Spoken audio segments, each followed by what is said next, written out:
Ẹ káàbọ̀ sórí ìkànnì wẹ́ẹ́ fábálẹ̀ fọ́nà ara fídíò tó ń ṣò lẹ́gbẹ̀ẹ́ wa ṣe máa bí ẹ̀ fínú fídíò tẹ́wọ́ lẹ́gbẹ̀ẹ́ mi ẹni ló máa jáde tán tó tó ọ̀pọ̀lọpọ̀ àṣírí àwọn àṣírí tẹ́ pé tẹ́yìn tó bá gbà ṣí àràbàǹdà òun lẹ́ni ìmáà tú kí ló fà tẹ́lẹ̀ fi tó àwọn àṣírí náà ẹ wò ó gbogbo ẹ̀lẹ́ máa náfààní láti jẹ gbádùn lẹ́kùnrẹ́rẹ́ lórí ìkànnì wa lẹ́ni tó bá gbà àkọ́kọ́ lè tẹ̀ dáa kọ́ni ẹ bá wa subscribe kẹ́ like comment kẹ́ share ẹ lè máa jẹ́ káfàní content nígbàkúgbà lórí òkú tó bá fi lè tẹ̀lé wà ṣùgbọ́n ìmọ̀ àti òye gẹ́mù sọ pé fídíò wọn alẹ́ ìtàn máa play fún àtọ̀pọ̀lọpọ̀ evidence ta kó wá fídíò náà rèé ẹ̀ka ṣùgbọ́n abẹ́ kú.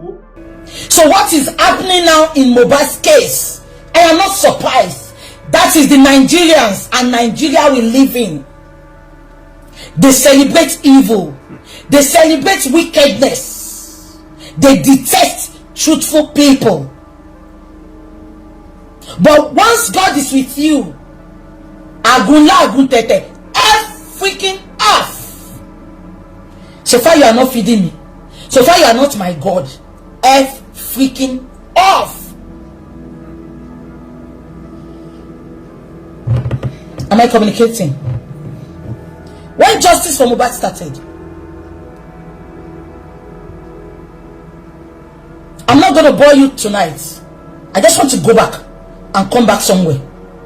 When justice for Mohbad started, Jehovah bear me witness, I never see, because I'm like, anybody can die. So far, because somebody is older than us now or younger than us, God does not say somebody will die before somebody. I believe anybody can die. Am I communicating? Now, I saw bloggers, blogging, talking about it. I'm like, who is this boy? Me, I don't pretend. I don't know Mohbad. Me, I don't listen to all these, worldly songs. That's why you see me. I don't know how to sing it. If they tell you that if they tell me that it is worldly song that will take me to heaven, I will not go to heaven at all because I don't know it. That's why you hear me say, oh, no, West. I love Mohbad songs a lot.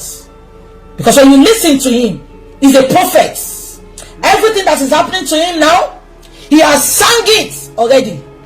My Jekomumi, if na no be enemy, Adekomumi, even if it's in the 9 minutes. Mohbad knew he was in the midst of enemies, but unfortunately, I don't know why he cannot remove himself. I see Mohbad, may his gentle soul rest in peace. I see Mohbad as somebody that cannot stand alone, that cannot do without friends, that cannot do without nuisance, evil people that call themselves friends.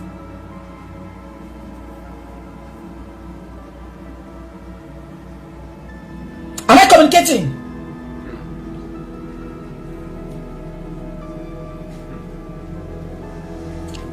Now, that is not the bone of contention. They say Mohbad died on the 12th of September 2023. If I'm correct, I stand to be corrected, please. People were talking, I was not interested because it's not everything that happens on the social media that I can see. Am I communicating? So I just thought it's one of those deaths. So I was not interested. Am I communicating?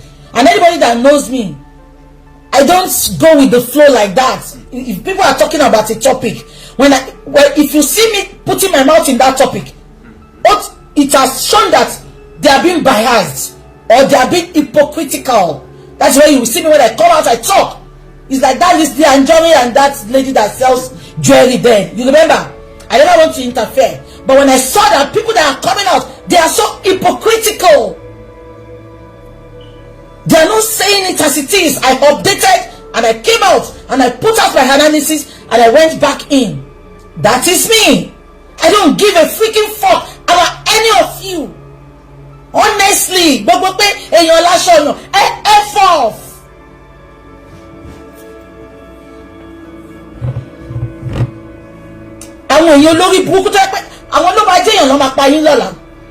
But that is not the bone of contention. Let's continue.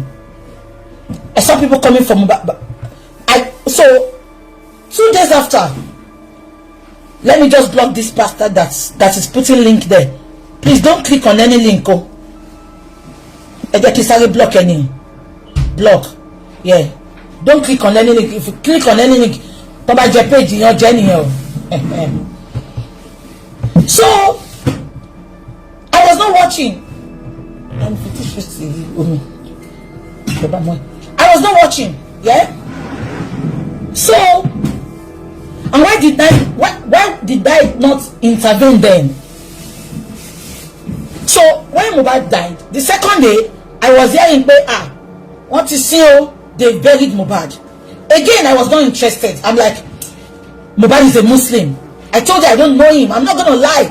Like Iyabo Ojo that came out and said, I know Mohbad. I know Mohbad. I don't know him and I won't lie.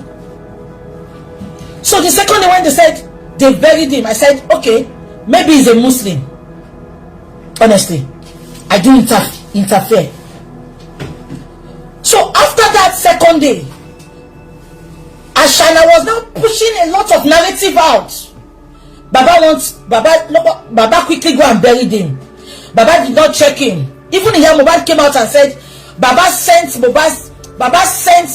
some boys to come and buy Mohbad in the room, in the house. Can you all remember? Mohbad said that. So when I was listening to different stories, I was really angry with Mohbad's dad. That was the first time I came out. I gave it to Baba Mohbad back to back.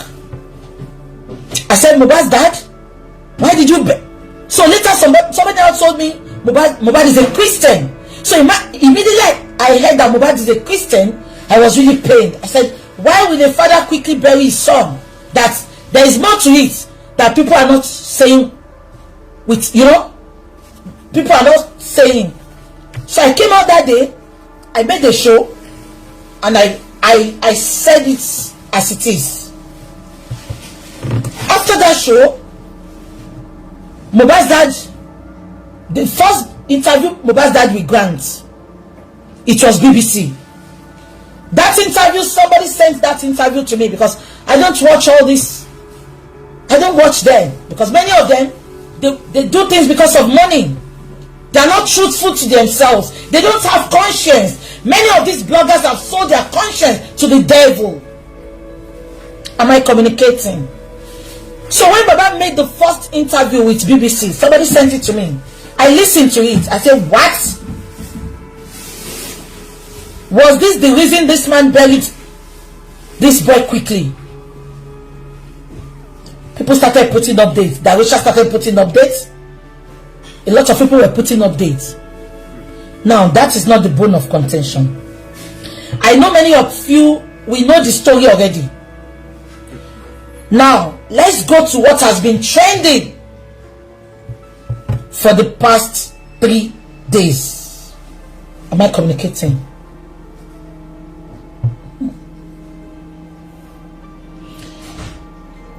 Please, I want to thank God on behalf of VDM. Number one, do you know why I want to thank God? Because of for VDM. VDM came out a few weeks ago and he said Iyabo Ojo invited him, that she wants to see him. Let me bust your bubble. Thank God VDM spoke. VDM kept it as a secret, and eventually Iyabo Ojo now casted him. Myself and yourself that are watching me, we can never trust VDM again. Am I communicating? Eba mi fiyen si owo sin.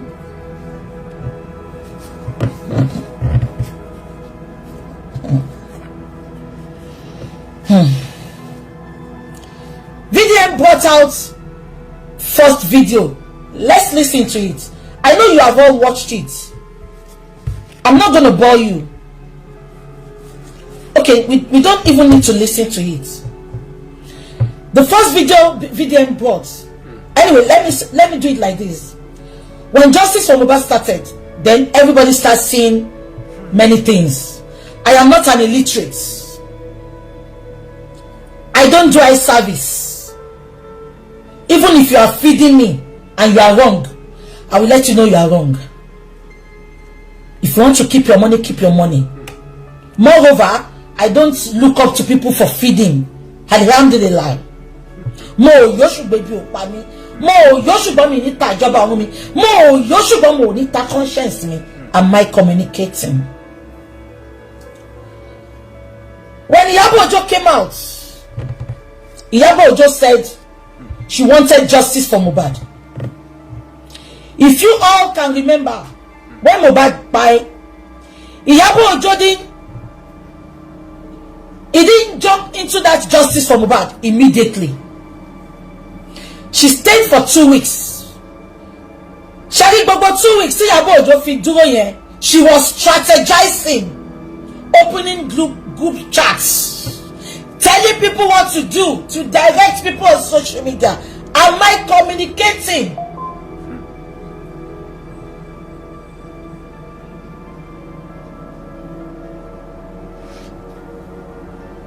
Am I communicating? The 2 weeks Iyabo Ojo never intervened. She was strategizing. Am I communicating? Then she came back. She put on a camera that day. I'm going to play the video for you. You will listen to it. I sent it to Naira Marley for evidence. Let me go and look for it. Naira Marley Dambiba.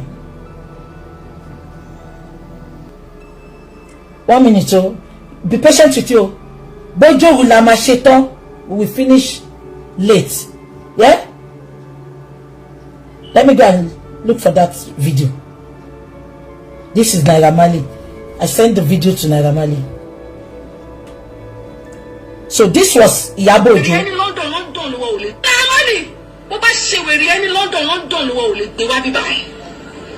Possible.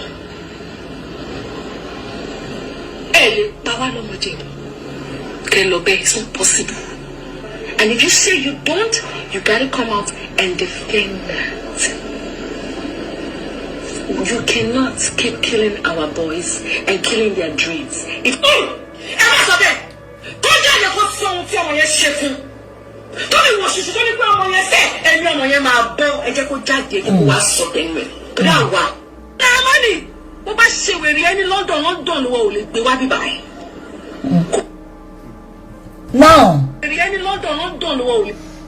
now, can you all hear this?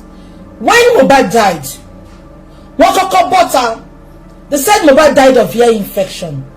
They saw that the country it was not adding up. They now came out again with another narrative. The 2 weeks Iyabo did not come out. She was planning a strategy. She was strategizing. Yeah? So when she eventually came into that justice for Mohbad, pretending that she was seeking for justice, Iyabo Ojo was never seeking for justice. Iyabo Ojo came for personal vendetta with Naira Marley. Am I communicating? Iyabo Ojo wa gbẹ̀san lára Naira Marley ni. Bó ṣe wá gbẹ̀san lára bàbá Ìjẹ̀ṣà. She said it. Only bully lòun. Only tóun bá kórìíra ẹ, òun á bully ẹ. Ẹ jẹ́ kí n play fún yín tẹ́ bá rántí.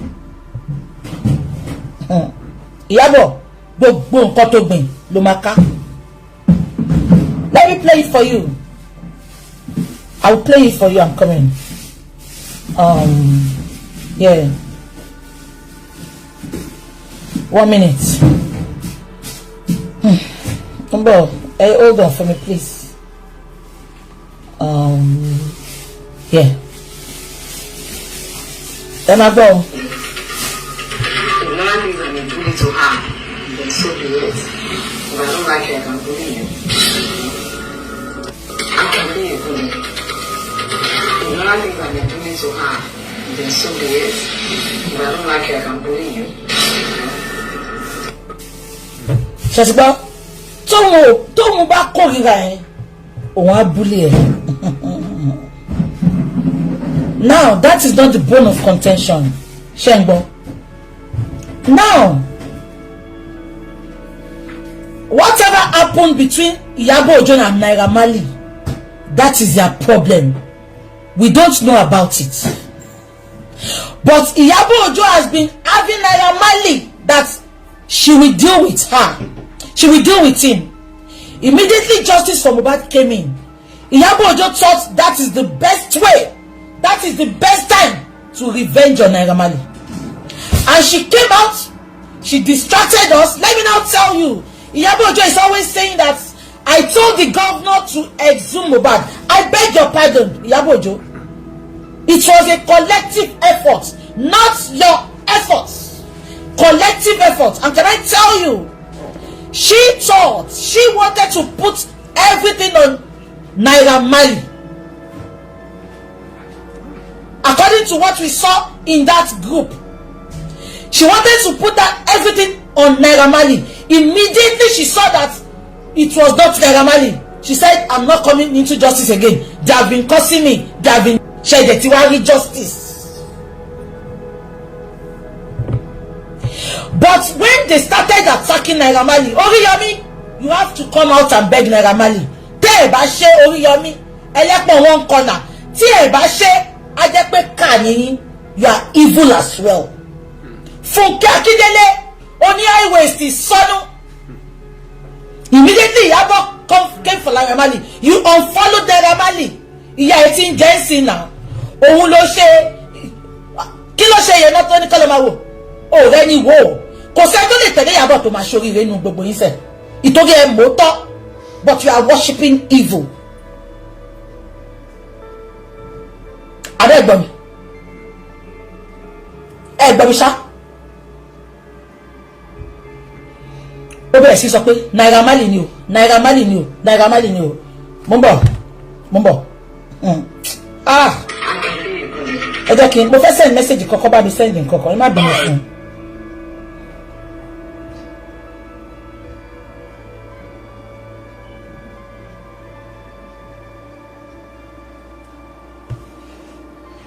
Auntie, ẹ jọ̀ọ́ mi mo dẹ̀ fẹ́ bẹ̀rẹ̀ fídíò kan sí o.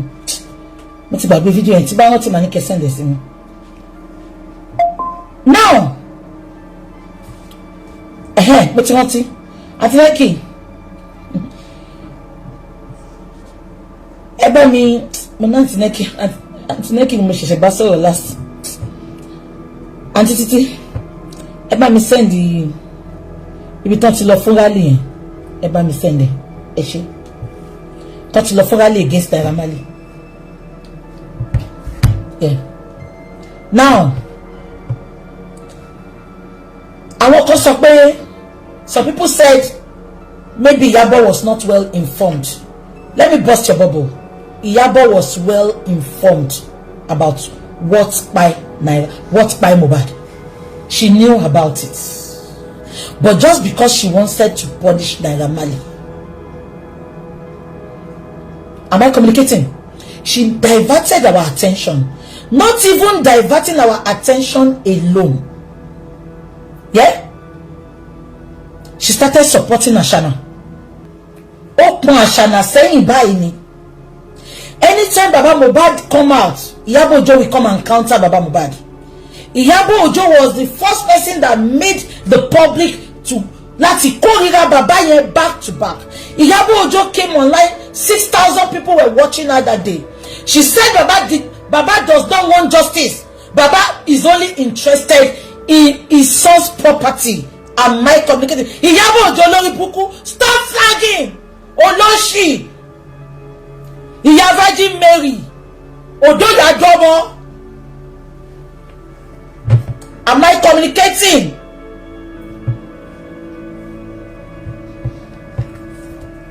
Ṣé ń gbọ́ mi? Iyabo Ojo was never looking for justice. Ẹ bá mi mú èèyàn tí Iyabo Ojo ti gbèjà ní Nàìjíríà wá. Because I saw a lot of people updating. This is why the celebrities don't help people. Are you mad? Give me one celebrity that has come out to speak for you people.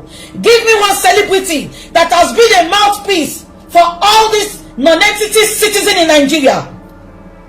Give me one celebrity.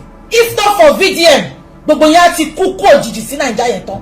Am I communicating? Because I see some nuisance updating. This is why celebrities don't help people. Give me one celebrity that is speaking the way VDM is speaking for you. Give me that celebrity. Iyabo Ojo, give me one fight Iyabo Ojo has fought on this social media successfully. Now let's assume she doesn't. Nobody told her. Ashana lied to her. She called herself an educated being. Am I communicating? Go and ask anybody that is always telling me things. I will tell them, send me evidence. If you don't have evidence, don't come and if you see a lot of videos and everything people send me here, I just ignore them. Because I will not listen to me. Message in. Am I communicating? They gave you a narration. Emma, she came back. They told you it was Emma. They told you that it was the beating they beat Mohbad that spy in.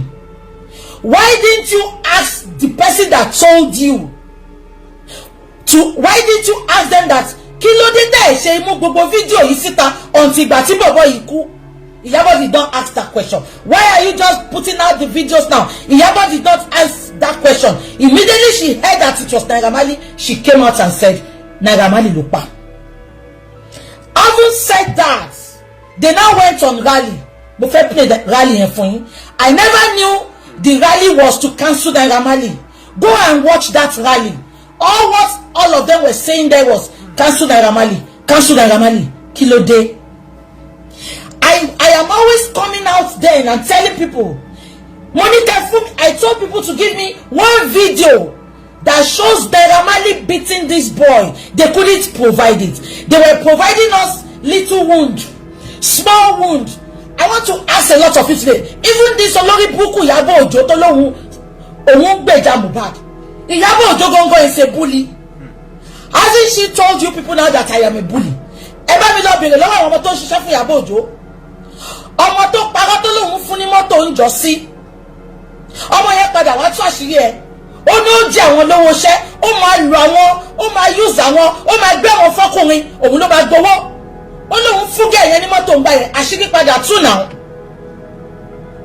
This Iyabo Ojo, she confirmed to you all that she is a bully. That if she doesn't like you all, she can bully people. You are now getting it twisted. One noni, one bully any shiori re gbogbo yin ten so yin. Àkọ́bí yín máa kú, àbí gbẹ̀yìn yín máa tẹ̀lé. Bẹ́bẹ́ ṣe ń gbókù wọlé ló máa ṣe gbókù jáde nínú ilé yín. Àyàfi tẹ́ ẹ bá ṣàbíyamọ. Ìkàlẹ̀ yín Nàìjíríà, mo dẹ̀ sọ. Ìtorí ẹ̀ lọ́lọ́run ṣe fún yín ní Bọ́lá Tinubu. Ìtorí ẹ̀ lọ́lọ́run ṣe fún yín náwọn ìjọba tí ò nífẹ̀ẹ́ yín. Ìtorí ẹ̀ lọ́ ṣe ń ṣe yín yàmàyàmá. Tọ́mọ máa flash owó yín tọ́jú lójú yín. Iron sharpness iron. Ẹ fit ìjọba tọ́lọ́run fún yín. You are wicked. Ìkànnì yín. Mélòó nú yín ni ò kí ń búlì ọmọṣẹ́. Mélòó nú yín ni ò kí ń frustrate family ẹ̀gbọ́n. Ẹ wá gbé yẹn sórí. Naira Marley búlì ẹ̀ ló ṣe kú. Ẹ ní ṣí oríire lẹ́ẹ̀kan sísẹ̀. Tó bá débi tọ́mọ yín máa ti ṣe rere, tó máa ti débi gíga, ayé àjàbọ̀.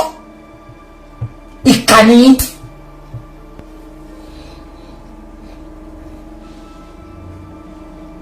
Ìgbà tó bọ́ta wọn ní Naira Marley ni. Mo ní ẹ fún mi ní fídíò. Mo ní tí ẹ bá lè provide fídíò bí tí Naira Marley ti nà, mo ní bá yín sọ. Abẹ́ ìrántí ni. Ìgbà tó olórí burúkú jókòó ti PayPal afòkú gba avatar ṣé kí n já yín sí. Gúùpù yẹn nìkan kọ́ ní Ìyábọ̀ sí o. Àwọn afòkú gba avatar yá àbí kó ápú. Ó ṣí gúùpù fáwọn náà. Ẹ tí ì rí nǹkankan. Ìtorí ẹ̀ mo ṣe ń wo many people tó ń bú VDM. Ó ti ń waste time. Calm down. Iyabo Ojo ṣí gúùpù káàkiri ni to attack people like us that are seeking for justice. Iyabo Ojo tó bá kújọ́ kan ọ̀rọ̀ bí marriage ní oríire ọ̀rọ̀ bí kan bímọ lóríire ìgbà tẹ́ ẹ̀ travel ẹ̀yin olórí burúkú ìgbà tẹ́ ẹ̀ wà exposed ojú yín ọ̀la tẹ́ bá wà exposed ni ẹ̀yin sọ pé ká ṣèyàwó ká bímọ lóríire àìmọye òyìnbó bí tí ò bímọ they are living their lives they are rich in pounds wèrè kan wá ṣèyàwó ó wá bímọ ẹ ṣoríire o àbólórí burúkú ni yín ni ẹ wá fi wèrè àwọn nǹkan wèrè méjì yẹn ẹ fi ń compare ẹ fi ń justify òbí gidi ẹ̀yin olórí burúkú ìkà.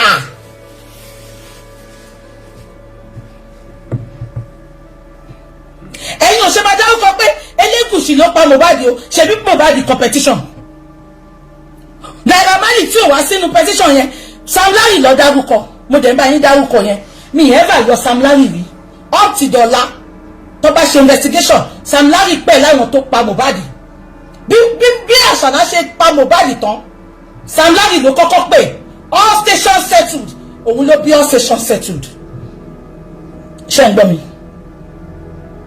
ipe àgbà justice lẹ́ni ipa àwọn èèyàn ò jà fún justice Iyabo Ojo manipulated the public and that is how she has been doing for years mo dẹ̀ ń bọ́ta lójoojúmọ́ mo sọ pé no ẹ má sọ pé Naira Marley mi ìfọjọ́ kan báyìí sọ pé Naira Marley ló pa Mohbad because ìlú táwa yìí we work on evidence we work on what we can see physically not wọ́n ní wọ́n pé I don't do it I don't gbogbo ọjọ́ tí bá ti ń jáde àwọn olórí burúkú olùlẹ̀ nation wọ́n á máa jáde ipe wọ́n bẹ̀rẹ̀ sí ní gbé ọmọ ṣépè lórí justice of Mohbad olórí burúkú àfòkúgbà àgbàtà ìyá ajá ọmọ ẹ wá bímọ òun á ń gbé pamọ́ ìwọ́n túbọ̀ ta kó ṣépè fọmọ kankan wo mo ti ní fọ́tò ọmọ ẹ lọ́wọ́ à gbé síta báyìí èpè lá máa rọ̀jò lé lórí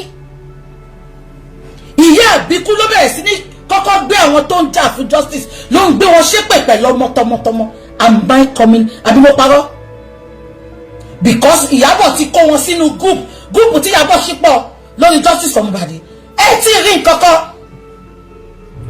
ó wù àwọn ọ̀nà ẹ títí orí Facebook àwọn ẹbí náà ó kó wọn sí group kan àwọn níyà àbíkú àwọn ní ìjókòó-tádé àwọn ní ápù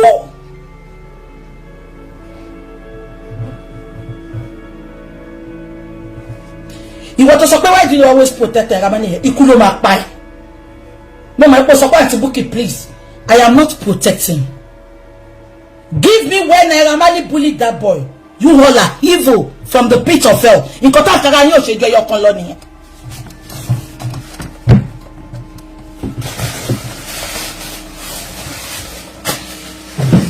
ẹ jẹ́ ká máa sọ̀rọ̀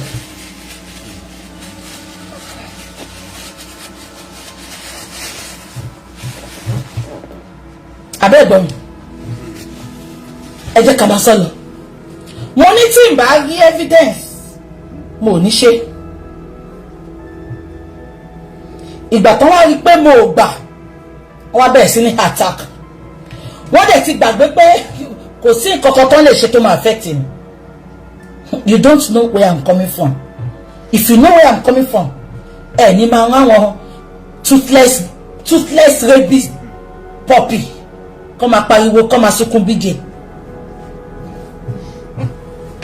Abeg mi. Now ẹ jẹ́ ká máa sọ̀rọ̀. Mo bá wọn dárúkọ Naira Marley. Iyabo will come out every day. Ẹ jẹ́ ká kọ́kọ́ ti bí ìṣáná kéèsì ogun. Ṣé irú odindi Iyabo tó bá ti fẹ́ ṣèkà kò sí gúrùpù tí ò kí ń lọ. Ṣó jẹ́ kó bá ọwọ́ Iyabo Ojo nínú ibi tó ti gbé gúrùpù sílẹ̀. Wọ́n sọ pé ọmọ ọlọ́mọ kú ọmọ 23 years old ọmọ 26 years old. Iyabo Ojo dá gúrùpù sílẹ̀ inú gúrùpù yẹn àríbi tó ti sọ̀rọ̀ Mohbad pé ikú wo ló pa báwo ló ṣe kú. Strategy tó ṣe máa gba ogún bàbá Mohbad tó ṣe máa gbógun Mohbad. Strategy tó ṣe máa attack gbogbo àwọn tó wá justice. Bó ṣe ó ju ìwòwò síbẹ̀ Iyabo Ojo sọ̀rọ̀ ẹ̀yin olórí burúkú ìkà ẹ wá sọ pé the group does not it doesn't kò ní meaning alólórí burúkú ni nǹkan tó lọ́ọ́ ṣe fún yín ní ìjọba tó fún yín iron sharpness iron. ẹ̀yin elébi ebi máa pa yín kú ni ebi máa pa yín kú ni ìjọ tẹ́ bá ti sòótọ́ lọ́lọ́run fún ara ẹ̀ báyìí ló máa bá yín yọ Bọ́lá Tinubu kúrò ńbẹ̀ ló máa fún yín ní ìjọba tó máa tù yín lára. Ẹ jẹ́ ká máa sọ̀rọ̀ gbogbo wọn ṣàn bọ́ta Naira Marley ni mo ní mo ní bá wọn sọ rally tó lọ mo post rally yẹn bí last week rally tó lọ all the songs they were singing there was cancel Naira Marley cancel Naira Marley cancel Naira Marley. Ẹ gbàgbé pé Naira Marley nísìn ẹ jẹ́ ká fọ̀rọ̀ ṣígò ara wa. Ó mọ̀ nínú ẹ̀pọ̀ ọmọ tó bí ìkọ́ ló ṣiṣẹ́ yìí ó dẹ̀ wá ń rí tọ́mọ aráyé dẹ̀ fẹ́ já wálẹ̀. Ṣé tó bá jẹ́ yìí ni ìyá Naira Marley ṣé ẹ̀yin máa ní kí Iyabo ṣe rere láyé? Let me now tell you what happened. Ìgbà tí Iyabo rí pé òun ò rí Naira Marley pa òun ò rí cancel ó wá lóhun ò dá sí mọ́. Ẹ má gbàgbé pé lórí burúkú Paul àti ẹ̀rí yẹn ṣó ti kú ni ṣèbó máa ń gbèjà ìyàwó ẹ̀ kiri àwọn olórí burúkú àwọn ìkà àwọn aláyé bàjẹ́. Iyabo sáré lọ sílé pósí ọmọ 26 years old ṣó lè jọ ọmọ èlò kú kó lọ sílé onípósí kó lọ máa ná pósí ó lọ ná pósí ó ń rẹ́rìn-ín bàbá ọmọ ń sunkún ìwọ ń rẹ́rìn-ín lé pósí ẹ̀yin ya fọ́tò we want to give him a befitting burial because you are happy that your plan succeeded. Ọlọ́run mi ìwọ ni máa sìn títí ayé mi o àmì o.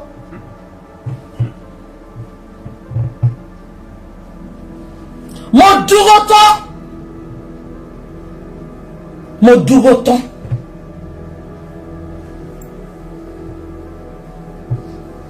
dáhùn kí ló dé tó ṣe lórí Naira Marley ẹ jẹ́ ká pray kẹ́gbọ́.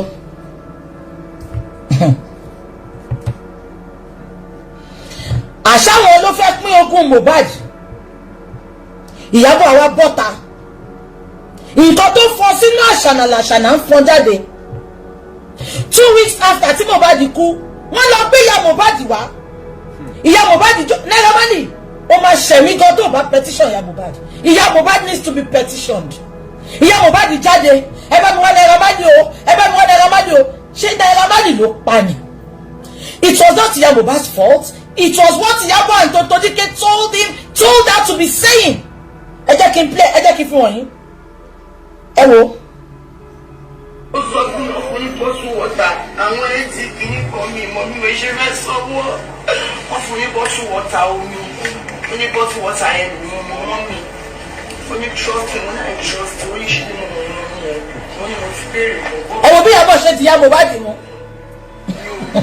Ó ní torí wọ́n ṣe threat lójú ẹ̀ ń wá tó ti lẹ́ ra omi ó ní wọ́n á dẹ̀ gbé omi yẹn fún bọ́sù wọ́tà ló wá mu ó ní tó ń ṣe gbogbo mọ́ ó ní mo ní ọmọ mi máa máa kẹ́ ọ́ ti tẹ́ ẹ̀ mo máa máa nà tó bá ti lọ sí ṣó tó yẹ kó lọ kò ní lè lọ ó máa máa nà ọ́ ni àti sàmì láàrin mi máa tó ń pè bẹ́ẹ̀ mi mọ́ mi ìmọ̀ ẹ̀yọ́ kankan ìmọ̀ alágbára kankan ṣùgbọ́n mo ti rí báyìí ẹ ti promise mi ẹ bá mi wá náírà jáde o náírà jáde jọ ó fọmọ mi ṣẹrú ni sí ṣùgbọ́n mi wá jáde gbàgbé mo bí wà lọ́dọ̀ náírà mo fún mi ní owó kankan o àgbà tó kọ ẹ jọ ẹ bá mi wá jáde. Ẹ wo Totodike àti Iyabo lẹ́gbẹ̀ẹ́ ìyá yẹn Totodike ń sọ kankan fún ìyá yẹn ṣe tí rí. sọ pé mo mọ̀nà pé tí mo bá lọ bá àwọn ọ̀kan fún wa ní kí n má jẹ́ kó pa mí ìjọ kí n má jẹ́ kó pa mí ọ̀rọ̀ pé kó má pa mí ló sọ títí sí òfin kú. I want to point something out. Ṣé gbọ́ nǹkan tí Iyabo Mohbad sọ mẹ́yẹn? Ó ní even tó bá wà ní Nàìjíríà kò kí ń lè jáde ó máa ń bẹ̀rù pé wọ́n fẹ́ pa òun. Now mo máa play video kan fún yín mo máa gbogbo ẹni máa ṣe before and after tẹ máa fojú yín wò. Ìgbà tí Mohbad wá sí UK ṣé gbogbo yín rántí? Ìgbà tí Mohbad wá sí UK ṣé rántí kò pẹ́ tí Mohbad padà ló kú ṣé gbogbo yín rántí? Ẹ rántí pé Paul àǹtí tẹ bá wò mí ẹ bá mi send video tí Paul ti sọ pé Mohbad sọ oríṣiríṣi ọ̀rọ̀ fóun ẹ bá mi ẹ rántí pé Paul lọ sọ́dọ̀ Daddy Freeze ṣe rántí Paul ọkọ Iyabo Ojo ṣe rẹ pé dè ní Iyabo Ojo àti Paul wọ́n sọ pé Mohbad sọ̀rọ̀ oríṣiríṣi fáwọn àwọn ọmọ ẹ̀pọ̀ máa kú ṣùgbọ́n dè ní ìkọ̀kọ́ nu ò sọ kankan tí Mohbad sọ ẹ jẹ́ kí n ṣọ́ọ̀kì Mohbad ò bá wọn sọ kankan.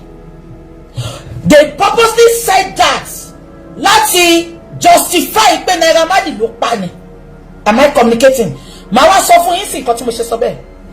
Ṣé rántí pé nínú interview yẹn mo máa ṣe before and after láwọ̀ rí gbogbo ẹ̀ ní máa gbé síta tẹ̀ máa wò ẹ kúkú jẹ́rìí mi a few minutes later máa package gbogbo ẹ̀ fún yín editor mi ò sí ńlé ni títí ọ̀la màá máa ju àwọn fídíò yẹn síta fún yín. Now ẹ bá mi concur ẹ máa concur ti ṣe ń sọ ẹ rántí pé gbà tí Polo tó lọ ṣe interview pẹ̀lú Daddy Freeze ẹ rántí pé Polo sọ pé even ìgbà tí Mohbad wá ń lo òyìnbó ó ní ó sùn ọkàn ẹ balẹ̀ wípé táwọn bá ti sọ pé kó wá jáde ó máa lóun ò jáde o wọ́n fẹ́ pa òun o wọ́n fẹ́ pa òun o irọ́ ni Paul pa. Mo ti rí interview tí Mohbad ṣe ń bí báyìí màá post interview yẹn is a lengthy interview màá ní kí editor mi kó bá mi cut ibi tí mo fẹ́ mú jáde gangan.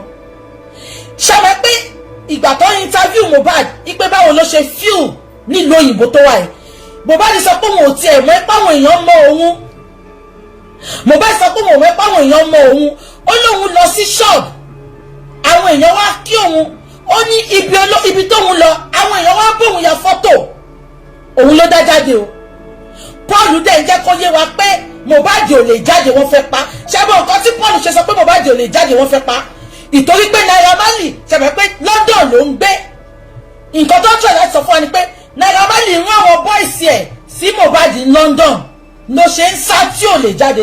I will cut that part màá gbé nǹkan tí Lema sọ màá dẹ̀ gbé interview tí Mohbad ṣe à ṣe a few minutes later ṣe rí báwọn people ṣe máa ń wicked tó ṣe máa ń gang láti bà tèèyàn jẹ́.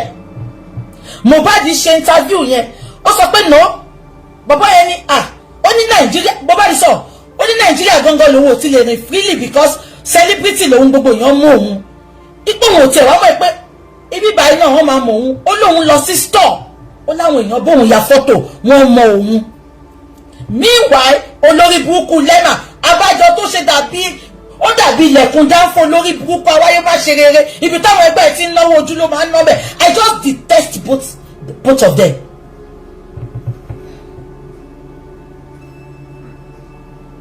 ṣe wọ́n ti pé ọ̀sẹ̀ kan tí Mohbad kú ni Paul lọ sáré ṣe interview yẹn pẹ̀lú Daddy Freeze wọ́n mọ̀ ń sọ gbogbo kinní yẹn láti fi kerosene sí fáyà fáwọn èèyàn láti má ṣe mistake pé Naira Marley kọ́.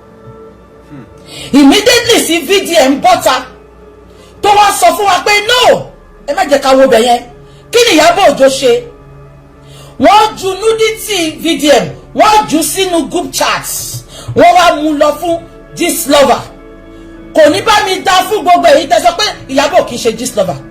Mo ti sọ kíní for many times ẹni tó ń ṣe gist lover tẹ́lẹ̀ ó ti dùbúlẹ̀ àìsàn ṣẹlẹ̀ ẹni tó gbé fún sìn ṣẹlẹ̀ ẹni tó ń ṣe gist lover tẹ́lẹ̀ yẹn kò mọ anybody rí ìtorí ẹ̀ ló ṣe máa ń blog Iyabo ń gbà yẹn. Am I communicating? ṣẹlẹ̀ ẹni tó ń ṣe gist lover ti sìn Iyabo tó ń tó díkẹ́ ẹ má gbàgbé pé ìgbà tí Iyabo fẹ́ lọ sílé ìyá ọmọ tó lọ mú lọ́dọ̀ Naira Marley yẹn Iyabo ṣe live video pẹ̀lú Facebook gist lover ìjọkọ̀ tó ń interview tó ń tó díkẹ́ ó ní gist lover is my friend. Mo dẹ̀ ti ń sọ̀rọ̀ fún yín látijọ́ yìí ok ẹ jẹ́ ká gbà í pé Iyabo ń ṣe gist lover kí ló dé tí gist lover bá wá blog ọmọ Iyabo wedding ẹ̀ kó tiẹ̀ sọ irú èèyàn tọkọ ẹ jẹ́ gist lover is worldwide gbogbo story èèyàn ló mọ̀ ṣùgbọ́n gbà tó di tọmọ Iyabo lọ fún bírèkì ni gist lover lọ fún bírèkì ni kò post nǹkankan àṣírí wọn wá tún sìn ìwòwò tó ń jù sínú group chat báwo ló ṣe dọ́wọ́ gist lover. Am I communicating? The same thing tó ṣe fún Naira Marley òun ni Iyabo Ojo ṣe fún bàbá Ìjẹ̀ṣà bóyí máma sọ́dọ̀la bàbá Ìjẹ̀ṣà lè ní tiẹ̀ lọ́wọ́ ẹ má gbàgbé pé princess àti bàbá Ìjẹ̀ṣà wọ́n jọ ń dóra wọn wọ́n jọ ń jẹṣẹ́ ara wọn just because bàbá Ìjẹ̀ṣà sún sẹ́yìn fún princess kò gẹ́ńṣe ẹ̀ mọ́ ṣé ń gbọ́ mi Iyabo Ojo kéré ó ti mí ní bàbá Ìjẹ̀ṣà sínú tipẹ́tipẹ́ bàbá Ìjẹ̀ṣà máa jáde ó máa wá sọ story fún yín bí ọ̀rọ̀ bàbá Ìjẹ̀ṣà ṣe ṣẹlẹ̀ Iyabo ló pe princess pé ń gbọ́ ṣé lóòótọ́ ni because ó ti ń wá bàbá Ìjẹ̀ṣà ẹ má ṣì mí gbọ́ mo sọ pé nǹkan tí bàbá Ìjẹ̀ṣà ṣe gbà am I communicating Iyabo ló pe princess ìgbà tí princess rojọ́ fún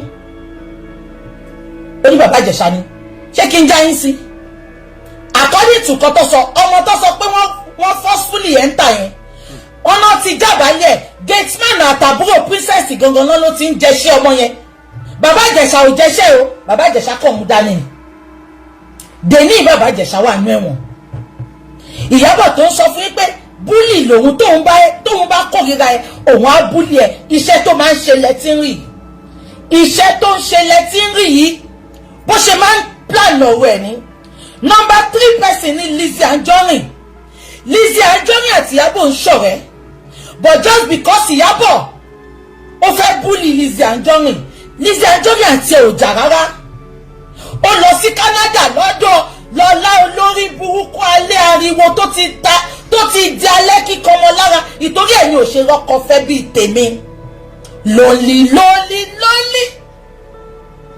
lọ́lá àlàwó inú ilé lọ́lá àlàwó ní Iyabo wà ń jọ yẹn tí gbogbo yín bá rántí ó ń ṣe ṣó yẹn ni ó dẹ̀ mọ̀ pé Lizzy Anjorin àti Fọlá Tinubu ẹnu ìṣó ìyálé àtìyàwó ni wọ́n ìgbà tí Iyabo máa ṣe ṣó ń jọ yẹn mo lè wá play ẹ̀ fún yín ìgbà tí Iyabo máa ṣe ṣó ń jọ yẹn ẹni tó kì í bá sọ̀rọ̀ ó wá ní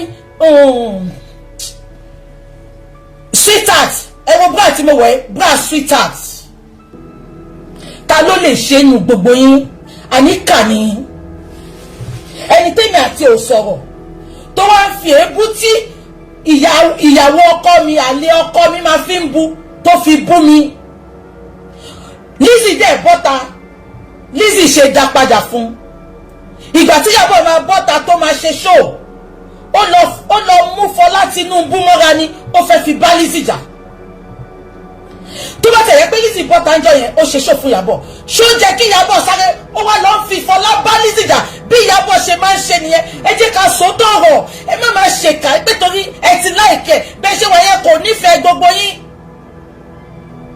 kò nífẹ̀ẹ́ gbogbo yín ó ń use yín ni she doesn't have anybody's love at her she's not an activist ìdáwókú nation ni anything wọ́n gbé àkáǹtì lẹ́kẹ̀ẹ́ ṣùgbọ́n lè rí inú group chat yẹn over 180 million tó dá níjọ́ náà tí Mohbad kú àmọ́ ibi tó yẹn wọlé sí dènù abẹ́ gbọ́ mi ó wá lọ gbé Fọlá kí ló yìí fa wàhálà Lizzy bọ́ta ó sọ fún ẹ pé kó má bóun ṣe jókì yẹn mọ́ the next thing ó lọ pọn Fọlá sẹ́yìn ó bẹ̀rẹ̀ sí sọ pé ẹ̀wọ̀n cheat Fọlá yẹn dè ní lọ sọ pé kó wá ṣe DNA tí ò fi DNA ṣe ọmọ mẹ́rẹ̀ẹ̀rin tó bí ọmọ àlè ni ó ṣe jẹ́ pé Iyabo ló máa ń kun àwọn ọmọ tí ò fẹ́ ṣe DNA ó ṣe jẹ́ pé Iyabo ló máa ń kun àwọn ọmọ tó ń ṣe ṣìnà.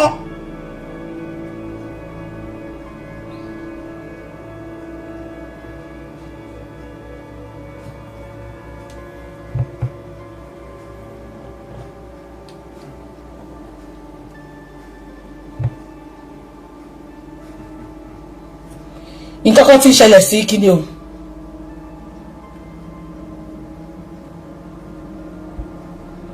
TikTok I don't know what is happening TikTok something is happening they are telling me to verify the Kini Tamanika verify and I'm trying to do it. It's telling me couldn't load image, refresh to try again. I've refreshed and it's not done.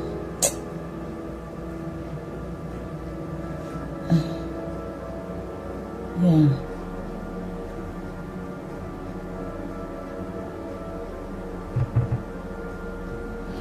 Shall you see? Shall you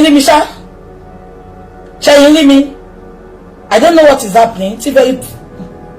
We have detected inactivity during your current life. Complete the verification to continue your current life.